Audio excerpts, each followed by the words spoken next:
Oke, PPT-nya sudah terlihat. Ya, silakan bisa disampaikan.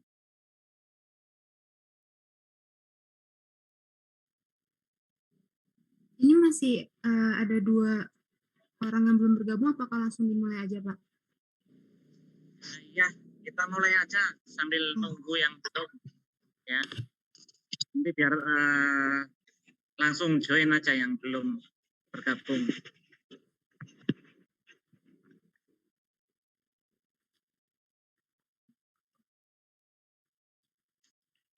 baik, Pak.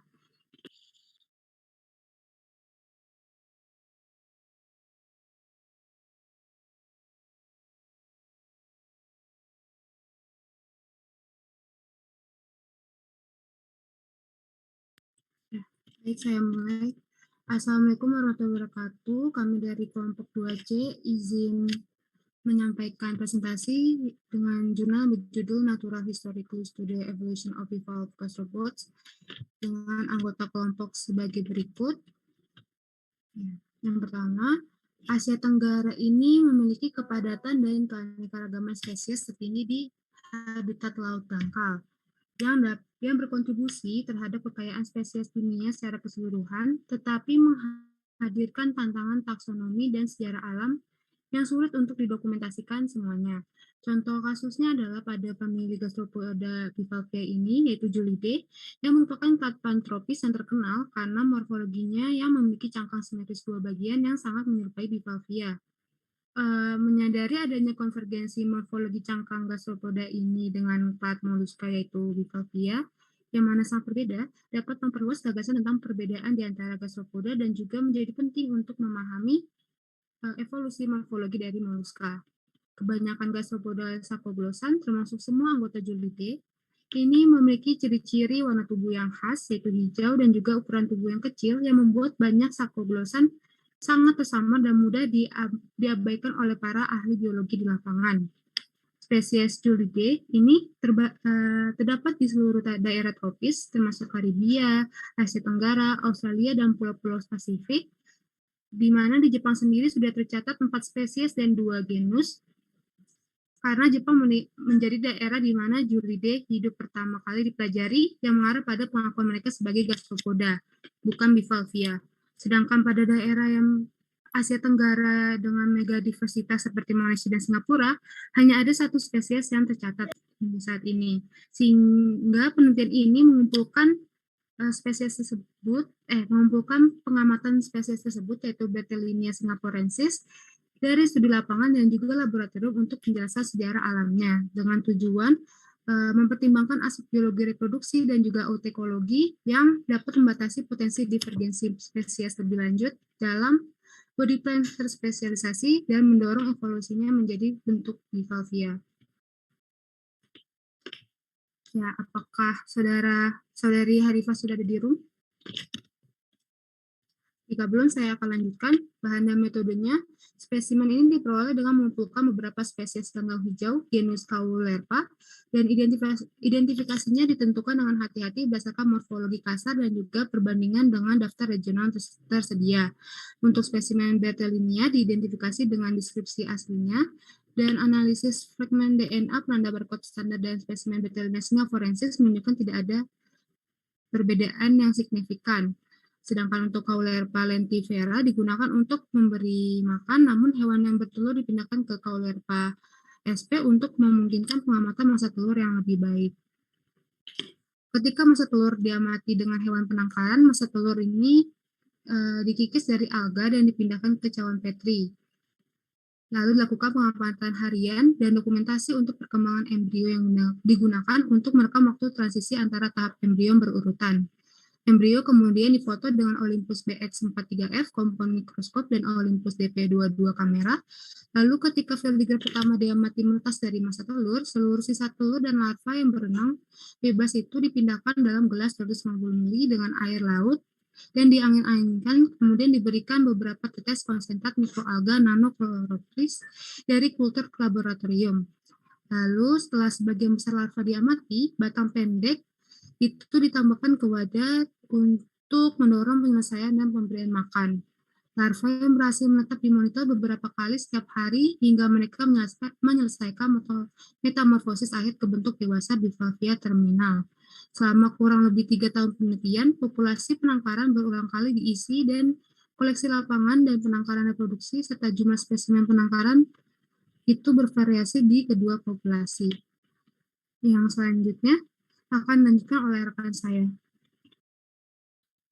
Ya, baik. Saya Rizky Budi akan menjelaskan terkait hasil penelitian dari habitat, dan di sini bisa diperlihatkan tabel 1 menunjukkan keanekaragaman ganggang hijau Siphonosus lerpa di 2 lokasi di Semenanjung Malaysia, dan tanda positif menunjukkan bahwa di tabel Blackcomb prediction ini menunjukkan bahwa hasil yang didokumentasikan selama penelitian ini.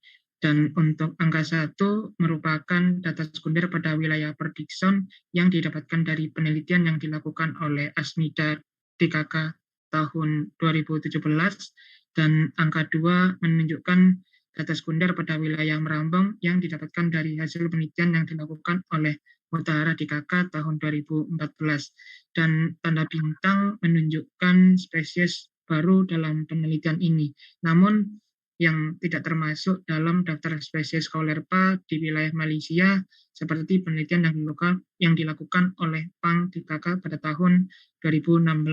Dan pada kolom terakhir merupakan mereka yang diverifikasi secara eksperimental sebagai makanan untuk Barthellinia singapurensis, dan tidak ada musi yang jelas atau konsisten untuk Xylem Saulerpa-nya. Dan hasil penelitian menunjukkan bahwa terdapat beragam Saulerpa spp.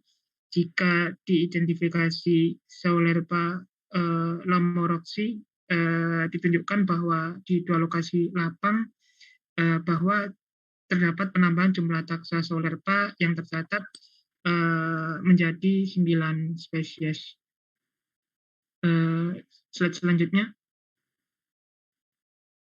Yang selanjutnya dilanjutkan oleh rekan saya.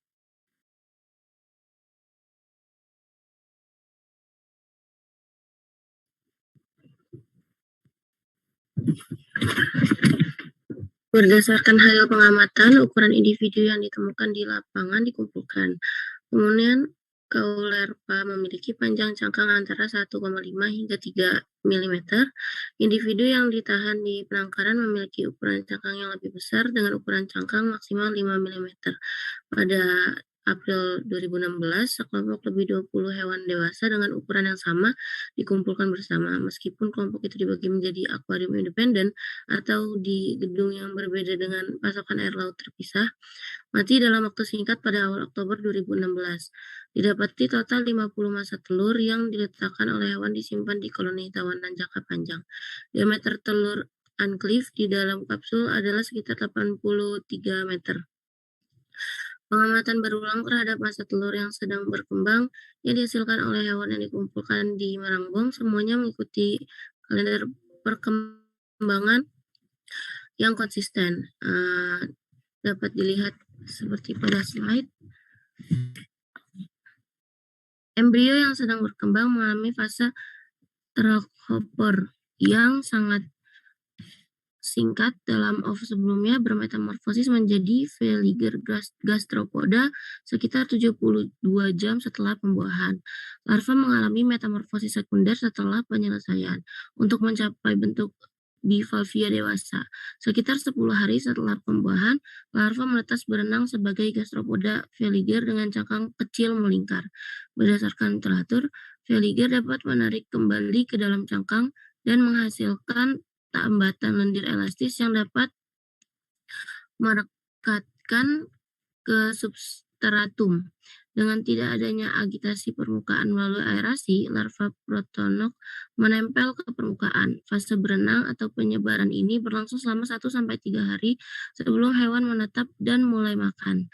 Dalam beberapa kasus, di kehadiran Caulerpa yang sehat, fase ini berlangsung kurang dari 24 jam sebelum penyelesaian. Tanpa akses ke Caulerpa, larva terus berenang. Tetapi berdasarkan pengamatan awal, kelangsungan hidup menurun dengan cepat setelah 8-9 hari, bahkan di hadapan mikroalga tersuspensi. Dalam waktu 24 jam, larva melepaskan bulu bersilia, velum, dan mulai makan terus-menerus, menembus dinding alga dan menghisap cairan bagian dalam. Seperti gambar 2. Kemudian dapat dilanjut saja.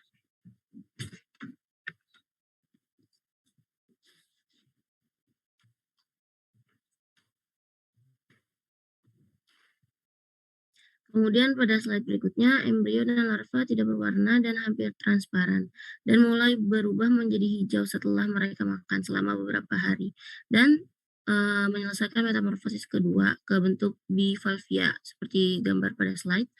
Metamorfosis akhir ini terjadi 24-48 jam setelah penyelesaian, ketika larva melepaskan operkulumnya dan pertumbuhan margin cell terbentuk untuk membentuk kedua katup kanan seperti pada gambar 3. Dalam beberapa hari berikutnya setelah metamorfosis akhir, kedua sisi cangkang tumbuh sama. Kulit kiri memanjang dari protonok melingkar, cangkang kanan memanjang dari penutup awal atau pelindung cangkang yang terbentuk di terminal kedua metamorfosis.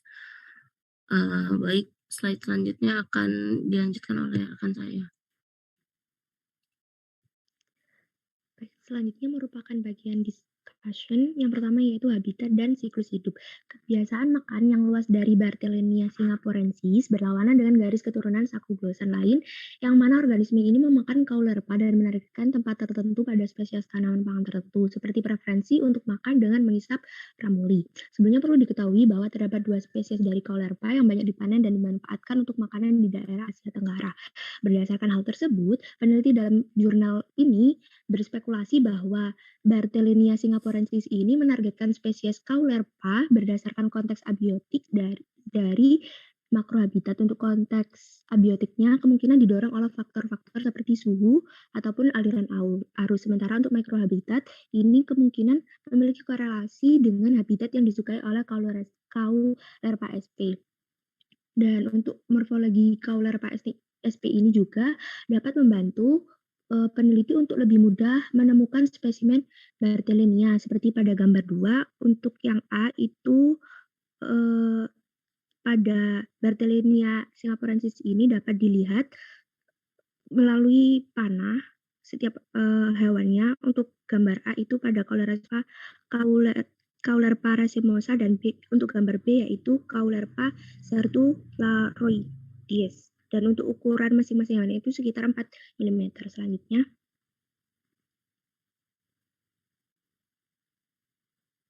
Selanjutnya, merupakan pengamatan pemijahan dan perkembangan Julidae dilaporkan untuk beberapa spesies seperti Barthelenia limax, Barthelenia caribea, Julia japonica, dan Barthelenia ganapati.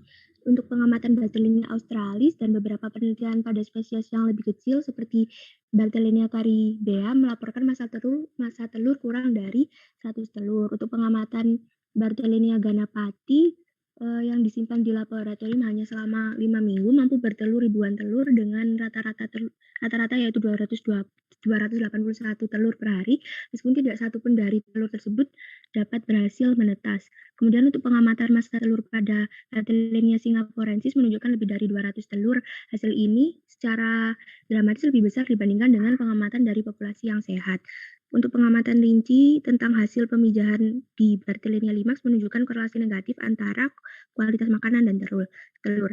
Dan tingkat bertelur yang berbeda ini mungkin merupakan efek dari ukuran tubuh maternalnya. Selanjutnya,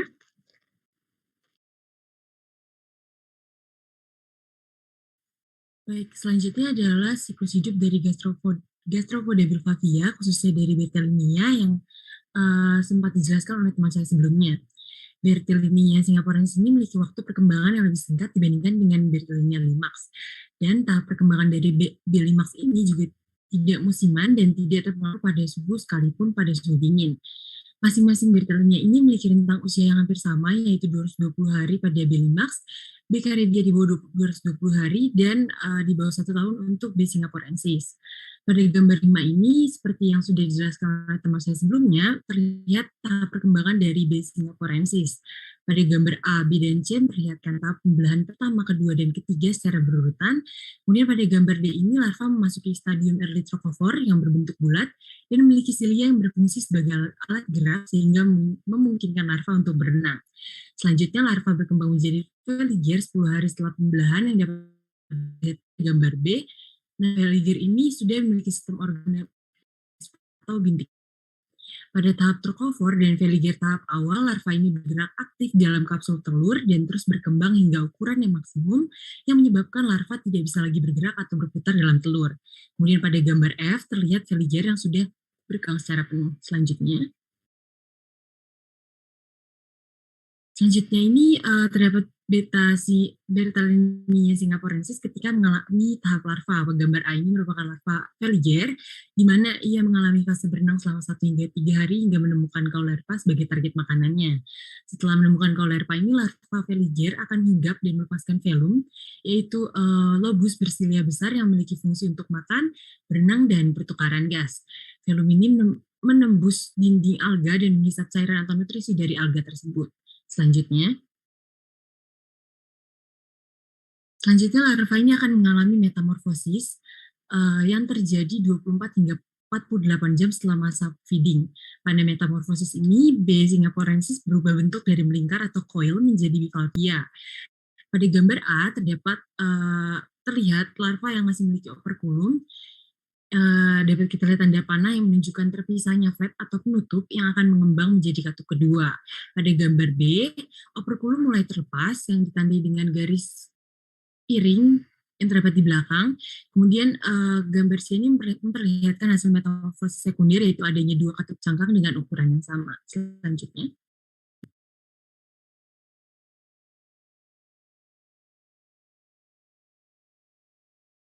Baik, selanjutnya yakni pemicu keanekaragaman spesies.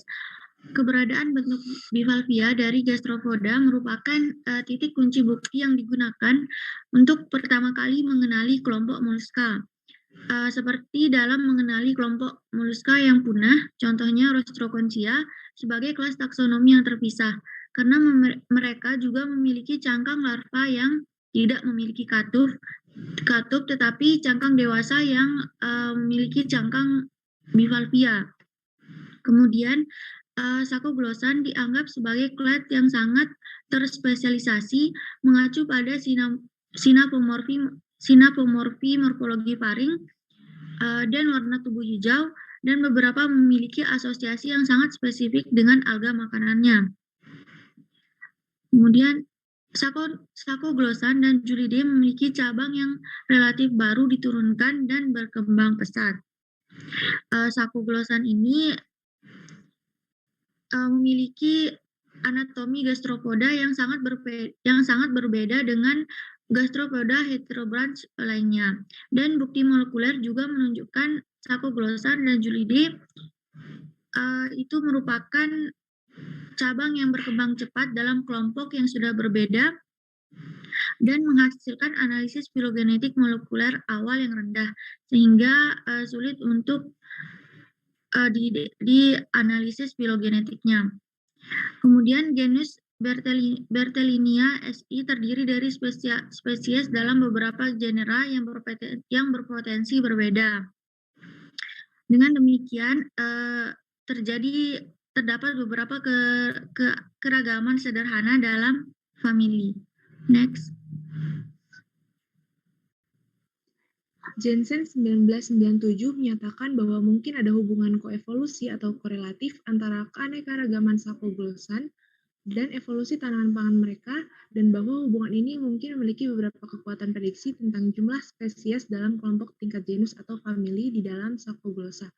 Penelitian sebelumnya mencatat baik perilaku makan yang sangat khusus, spesies lain yang memanfaatkan berbagai tanaman pangan, dan beberapa perbedaan antara alga yang digunakan sebagai substrat.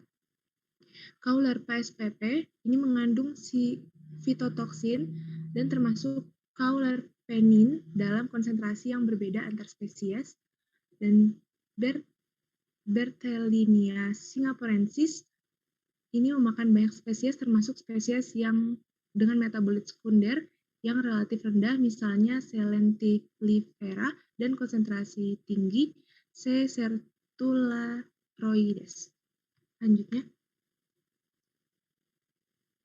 hasil menunjukkan bahwa Berthellinia singapurensis akan memakan setidaknya 5 spesies Caulerpa, sementara catatan sebelumnya tentang tanaman pangan untuk Berthellia sp lainnya termasuk 1 atau paling banyak 2 spesies Caulerpa. Fakta bahwa mereka beradaptasi tampaknya untuk mempertahankan keterikatan bisal pada tanaman makanan mereka dapat menjelaskan tentang spesies yang luas melalui distribusi dengan arung jeram.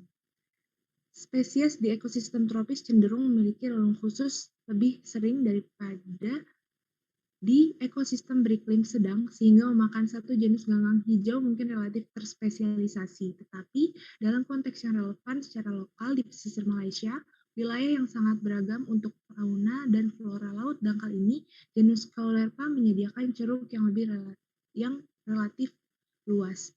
Ketika ruang ceruk menjadi lebih padat di habitat yang semakin kaya spesies, maka batas-batas dari apa yang terspesialisasi menjadi lebih sempit dan terspesialisasi. Mungkin bentuk gastropoda bivalvia tidak biasa dibandingkan gastropoda lain, tetapi Berthellinia singapurensis secara fungsional relatif generalis dan ini dapat membatasi kecenderungan spesiasi simpatrik.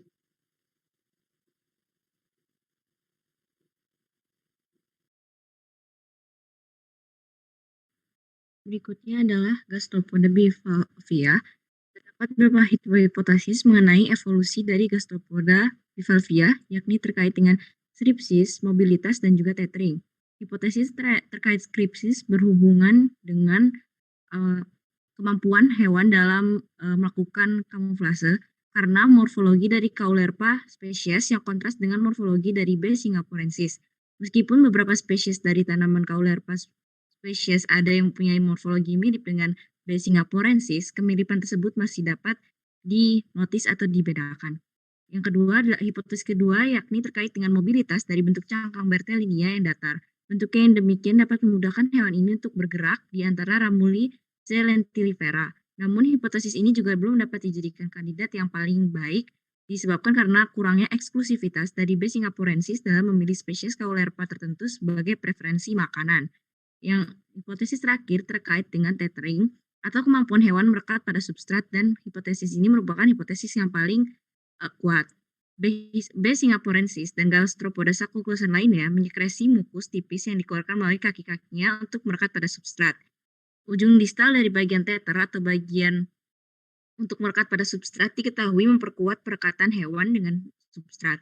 Namun dikarenakan kondisi habitat B. singapurensis yang banyak mengalami turbulensi, maka bentuk cangkang bivalvia ini dinilai dapat membantu hewan untuk tetap merekat terhadap substrat meskipun dalam kondisi istirahat dan makan. Berikutnya.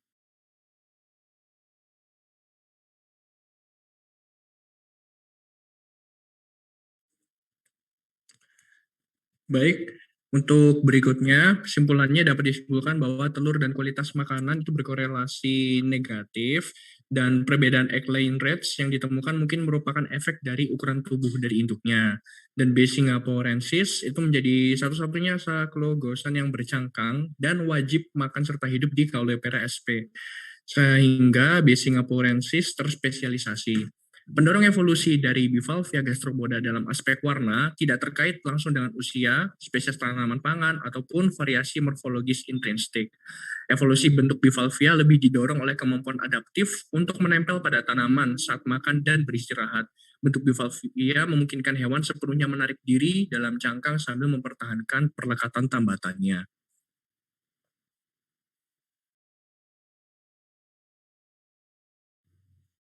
Ya, ini adalah referensi yang kelompok kami gunakan. Terima kasih atas perhatiannya. Kami kembalikan kepada Prof. Amin.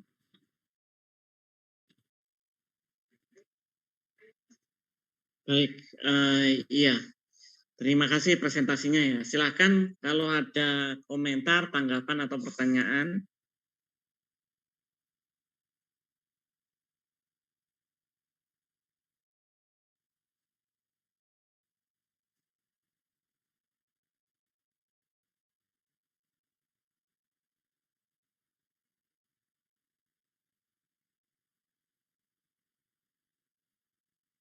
Ada yang mau bertanya? Belum ada. Kalau belum ada, saya mau bertanya ya. Tadi menyinggung masalah koevolusi. Mungkin bisa dijelaskan apa makna koevolusi, gitu ya. Kemudian antara apa dengan apa, kemudian konsekuensi apa yang terjadi ya, yang mendukung adanya proses evolusi yang terjadi seperti itu.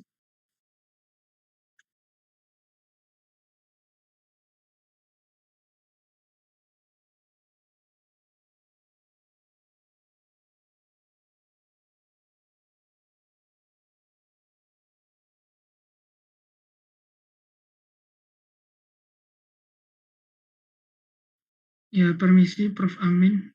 Saya Rizky izin menjawab. Ya, kalau dari saya sendiri, untuk evolusi itu suatu proses antara dua atau lebih spesies yang mempengaruhi proses evolusi satu sama lainnya. Untuk pertanyaan yang kedua, mohon maaf saya kelupaan Prof, bisa diulang kembali. Iya, contohnya apa dengan apa, ya. Kemudian konsekuensi apa yang mendukung proses tersebut.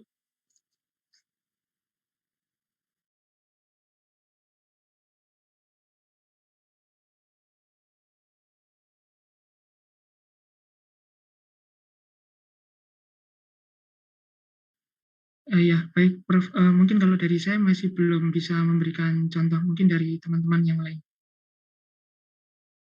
Terima kasih, Prof.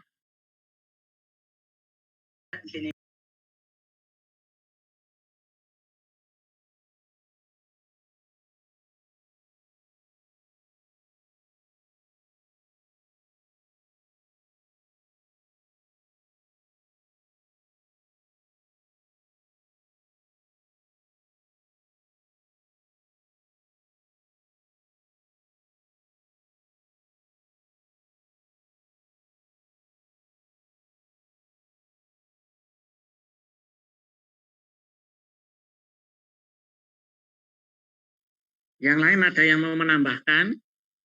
Silakan.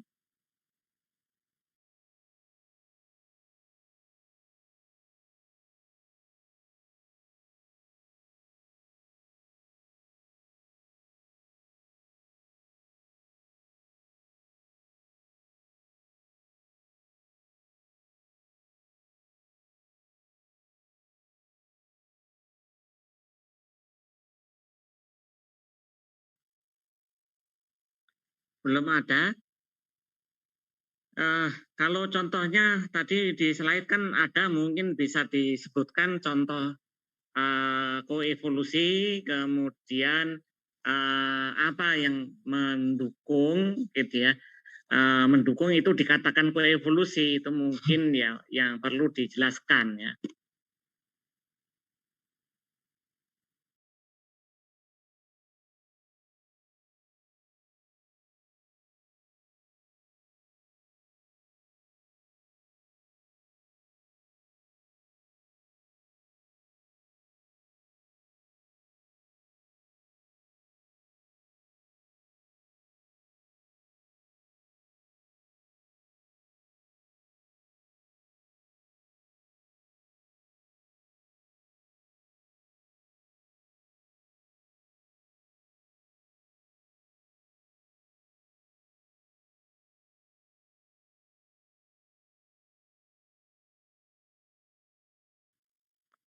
Halo. Tadi yang pas presentasi memaparkan tentang koevolusi siapa?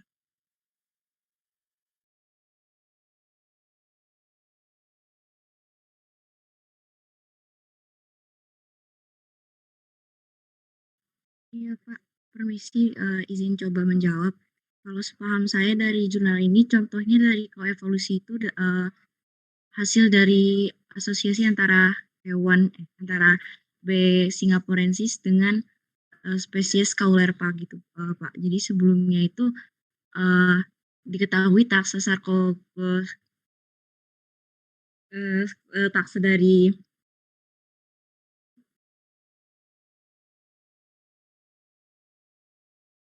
Taxa dari Sacoglossa ini diketahui itu mempunyai cara makan yang terspesifikasi begitu, hanya dapat memakan dari beberapa spesies Caulerpa tertentu saja. Sementara ya sebagaimana yang kita tahu dari B singaporensis ini dia justru memiliki jangkauan makanan atau pilihan makanan yang banyak seperti itu, Pak. Jadi dia berbeda dari taksa dari hewan-hewan pada taksa Sacoglossa lainnya. Seperti itu, Pak, yang saya pahami. Terima kasih. Ya, baik. Jadi itu yang dimaksud ya, adanya konsekuensi proses koevolusi. Dengan adanya proses koevolusi itu bisa jadi ya akan ada suatu ketergantungan satu dengan yang lain, gitu ya. Ketergantungan antara mangsa dengan pemangsanya, gitu ya. Nah, di sisi yang lain ini kemudian menjadi sangat khas, sangat spesial